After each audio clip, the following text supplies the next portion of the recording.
Good morning students. बेटा, जैसे Hindi grammar के कुछ टॉपिक्स होते हैं, इंग्लिश ग्रामर के में भी कुछ टॉपिक्स होते हैं, वैसे ही आपके संस्कृत व्याकरण में भी कुछ टॉपिक होते हैं, बेसिक टॉपिक। तो आज हम संस्कृत व्याकरण में एक टॉपिक करेंगे, स्वरनाम परिचय। तो आज मैं आपको एक स्वरनाम परिचय के बारे में कराऊंगी। स्वरनाम परिचय ये भी आपका ग्रामर का ही एक टॉपिक होता है, बेसिक टॉपिक है स्वरनाम शब्द। तो स्वरनाम क्या होते हैं? जैसे संज्ञा के स्थान पर प्रयोग किए जाने वाले शब्दों को स्वरनाम कहते हैं। संस्कृत में मुख्य रूप से जिन स्वरनामों का प्रयोग होता है वे हैं तत्, एतत्, इदम, किम, अस्मद, युष्मद आदि। जैसे तत् का अर्थ क्या होता है? वह, एतत् यह, इदम यह, किम क्या, अस्मद मैं, युष्मद तुम। तो ये स्वरनाम शब्द हैं हमारे। तो उपयुक्त जैसे स्वरनाम शब्दों के जो हमारे विभिन्न लिंग होते हैं, जो संस्कृत में लिंग होते हैं, उसमें रूप इस प्रकार चलते हैं। जैसे पुल्लिंग शब्द रूप होते हैं, तो पुल्लिंग जो रूप होते हैं तो उसमें जैसे शब्द है हमारा तत् या तद, तो वह, तो उसमें क्या होता है कि एक वचन, एक वचन में क्या प्रयोग होता है? सह, सह वह। फिर द्विवचन दो के लिए तऊ, तऊ में क्या क्या अर्थ होगा? वे दो। बहुवचन ते वे सब। ऐसे ही एतत् शब्द रूप है जो एतत् एद, एतद, तो इसका क्या अर्थ होता है? यह। इसका एक वचन में क्या होगा? जैसे एशे यह, एतऊ ये दो, और बहुवचन में क्या होगा? एते ये सब। इदम, इदम जो शब्द है हमारा स्वरनाम शब्द, उसका अर्थ भी यह है। आयम एक वचन में होगा इसका यह, इमऊ द्विवचन में ये दो, इमे ये सब। फिर किम, किम जो स्वरनाम शब्द है उसका क्या अर्थ होता है? क्या। एक वचन में होगा कै कऊ, कै कौन, कऊ कौन दो, और के कौन सब। ये है पुल्लिंग के लिए। अब स्त्रीलिंग में इन स्वरनाम शब्दों का कैसे प्रयोग होता है?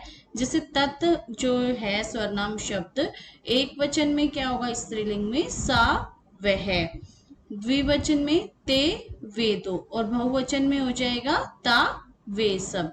एतत् शब्द रूप के लिए क्या होगा? ईशा यह, एते ये दो, और एता ये सब।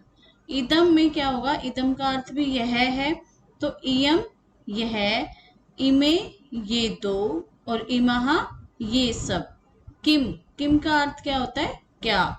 का एक वचन में कौन, द्विवचन में के कौन दो, और बहुवचन में का कौन सब। उसके बाद है नपुंसकलिंग शब्द। नपुंसकलिंग में क्या होगा? जैसे तत् शब्द है स्वरनाम शब्द, तो वह अर्थ है इसका, तो तत् का एक वचन में तत् होगा वह, द्विवचन में ते वे दो, और बहुवचन में तानी वे सब। एतत्, एतत् का भी एक वचन में एतत् यह, द्विवचन में हो जाएगा एते ये दो, और बहुवचन में हो जाएगा एतानी ये सब।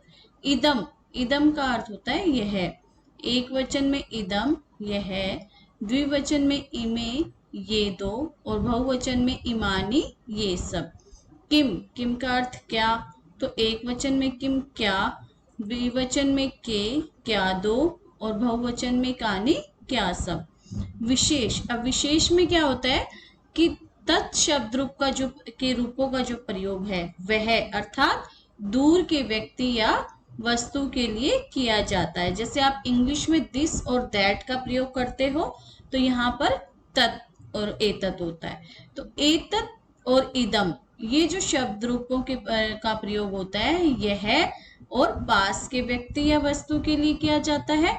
इसमें एतत् शब्द का जो प्रयोग होता है वो जो बहुत नजदीक चीज होती है, अधिक पास, और इदम का प्रयोग भी पास की वस्तुओं के लिए ही किया जाता है। एतत् का तो जो बिल्कुल हमारे पास होती है, और इदम का भी पास की वस्तुओं के लिए प्रयोग किया जाता है। लिंग और वचन का ध्यान रखते हुए सामान्य रूप से एतत् और इदम स्वरनाम शब्दों का एक दूसरों के स्थान पर प्रयोग किया जा सकता है। जैसे पुल्लिंग में एशे के स्थान पर आयम और आयम के स्थान पर एशे का प्रयोग किया जा सकता है। इसी प्रकार स्त्रीलिंग में एशा और इयम तथा नपुंसकलिंग में एतत् और इदम का एक दूसरे के स्थान पर प्रयोग किया जा सकता है। ये तो है प्रथम पुरुष में।